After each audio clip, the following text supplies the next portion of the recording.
Back here in the Volvo, just taking a trip actually out to drop Zoe off. So this is the stunning location of West Orton Railway Station car park. She's doing some stuff with friends of West Orton. We've got some wonderful skies out there, and I thought I'd take the opportunity to do a little bit of the few odds and ends, the jobs I needed doing on the Volvo.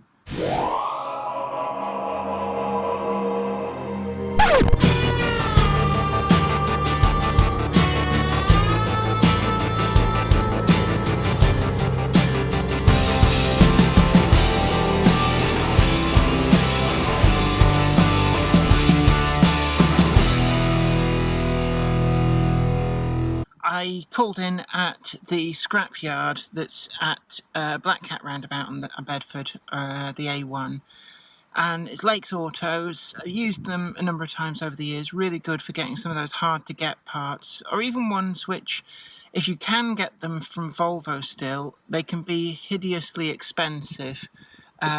So they break up a lot of old Volvos there, and it's just a brilliant gold mine of stuff. In the field at the back, they used to have them stacked 3 high, all sorts of old gems, right back to, I think I saw a P1600 in there, Volvo Amazon in there over the years.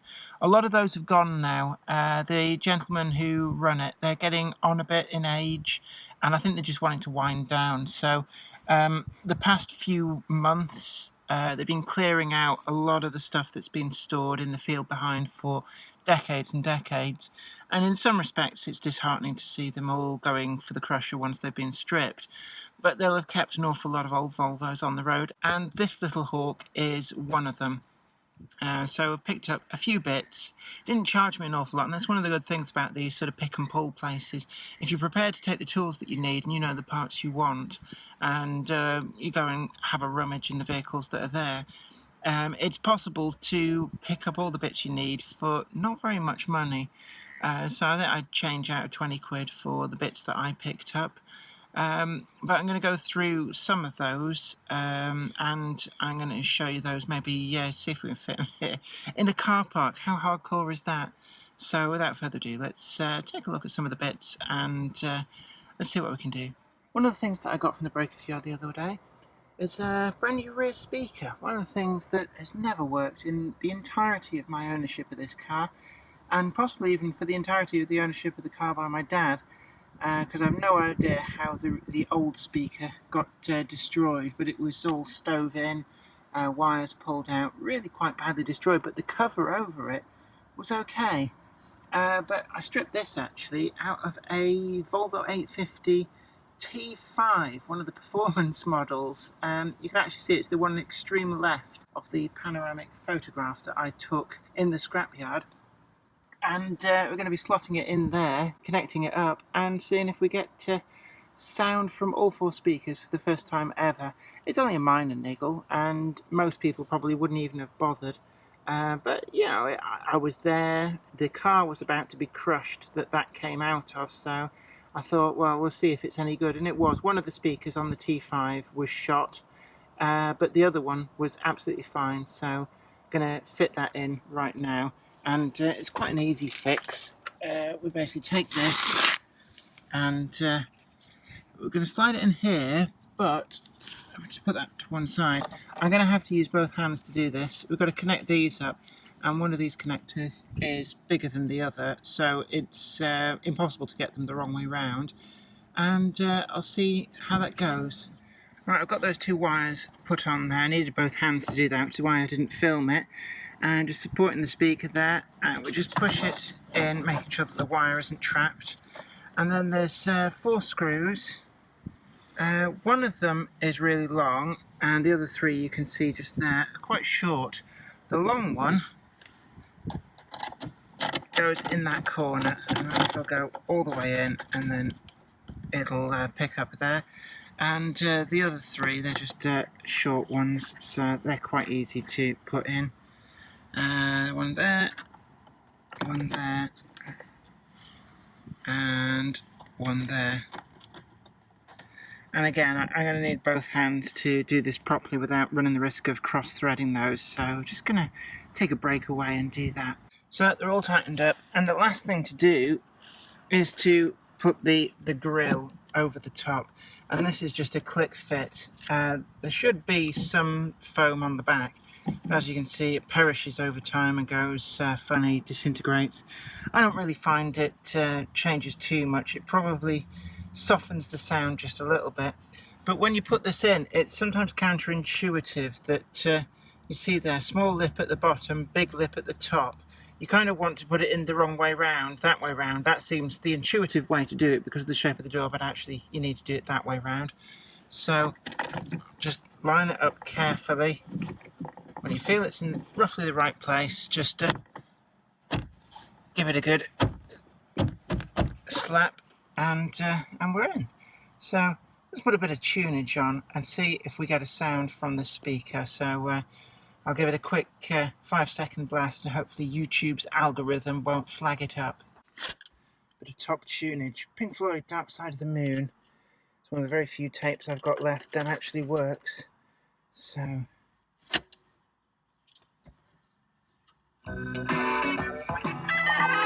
as you can hear, sound is returned. One of the other things which I got from the scrapyard whilst I was there is a new one of these. It's the marker light that goes at the end of the driver's door, but as you can see they're very prone to getting damaged, and the problem with them is that the plastic goes brittle with age, and then it starts to break off the clips that hold it in place. The wiring loom then pushes it out, and then this bit protruding gets slammed in the door and gets broken even further. And when I was going around the scrapyard, it was quite noteworthy that most of the 850s there either had completely smashed up ones of these or none at all. But I did eventually find a replacement of an L-Reg 850. And what was interesting is that the L-Reg, the earlier ones, have like a metal clip rather than, as you can see on there, that really quite feeble plastic clip, which the plastic goes brittle with age. So I'm hoping that this might work. So we're going to do a quick change of that. Now my job is made a little bit easier by the fact that this has come loose, so it's already protruding from the hole. But if it wasn't, then all you have to do is kind of push up against the clip on that in that case, or in the instance of the new one I've got, against that metal clip, and that frees up the clips that should be on the bottom. You can see here I've had a go at bodging that with a screw, which kind of held it in place enough that it didn't slam in the door. But I'm going to get on and take it off. It's a two-handed job, so I'll be back with you in a moment. So I've taken that off, and you can see the plug is exposed. You can't plug these in the wrong way round, but just pull a little bit through and kind of hook it to the side there, because you don't want this disappearing into the door. You can take the door card off to retrieve it, but it's obviously a lot easier if you don't have to go fishing inside there. And as you can see here, the new one, if I turn it the right way round, they're exactly the same electrical clips. So the one off the L-Reg one should fit this N-Reg one quite readily. So again, two-handed job, so I'm going to get on and do that. So I've done that now, and you can see that even the bulb that was in the scrapper is still functional. That's all working. It's got this kind of a clip. When you come to undo it, if that piece there hasn't broken off, you just sort of get a screwdriver blade or something under there, wiggle it off, and then it's just a pull fit. So that seems all right. Make sure that you've got the retaining clip uppermost, feed the wiring back in, and then we're looking to push it up against that clip, and hopefully it will just clip in. Now, one thing that worried me a little bit was the fact that this came off an earlier 850 and this is a slightly different design. It's a little bit difficult there, but I think the problem is I've got a bit of a bend in the metal there. So what I'm going to do now is I'm going to get a set of pliers and just try and bend that out. All it is that's where the old one has just kind of been slammed in the door when it's been shutting, and over here we can probably see a few marks. Yeah, that's where it's caught and damaged. So that's the kind of problem that you face when these go. So again, two-handed job, so I'm going to get the pliers out and have a look into that. So I got myself a set of pliers at the toolkit, and just going to move that to one side. So I'm just going to try and tease that bit of metal straight with the pliers. That's pretty much the best that we can do there. The metal is a bit bent and there's some wiring inside which is just pushing it to one side, but it is clipped in place a lot better than the old one was. The final things that I got from the scrapyard is actually a new jack, and I've been struggling for many years with non-standard jacks. In fact, the most recent one was the Nissan Micro jack. But I had a rummage around, managed to find this in the boot of one of the other cars that was about to be crushed. Would have been a shame to let a perfectly working jack go to waste. Perfect for what I need. It's exactly the right one for the car, so we've got that fully functional jack. I was unlucky that the original that came with the car stripped the thread. There's like a little plastic based thing in there that the thread screws through, and it just, whether there was some grit got in or was a manufacturing defect, I don't know, but it stripped itself and would no longer function.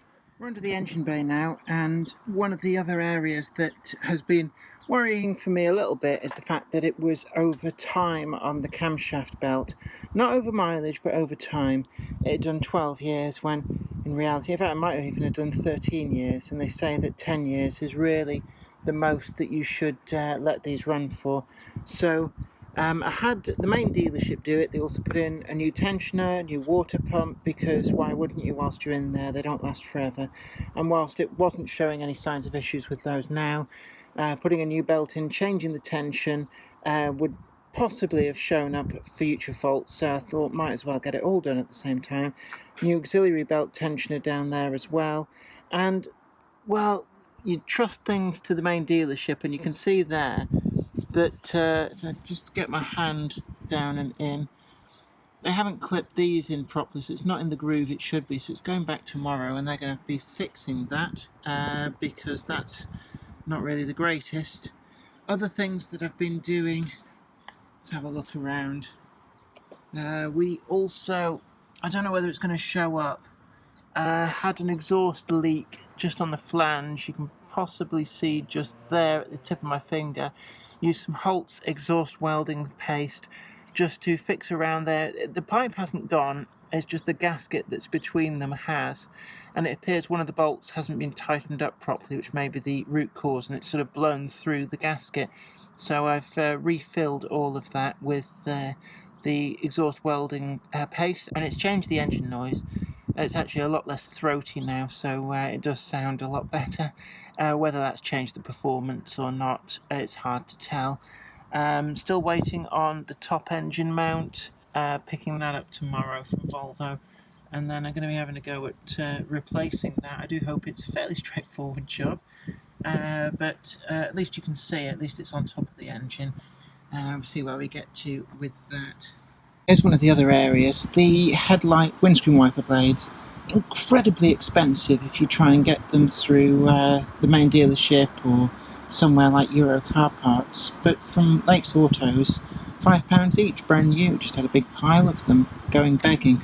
So replaced the one that was on here, which is absolutely perished, and put a new one on here, which is one that probably about 10 years ago now, I was parked in a car park and somebody just stole the windscreen wiper, and it was probably life expired at the time, but I can only assume that they'd lost theirs off their Volvo 850, and it was quite suspicious that there was a green M-Reg Volvo 850 that used to also park in that same car park, and I just lost it one day. Just the morning it was there, when I came back to the car after a day's work, it had gone.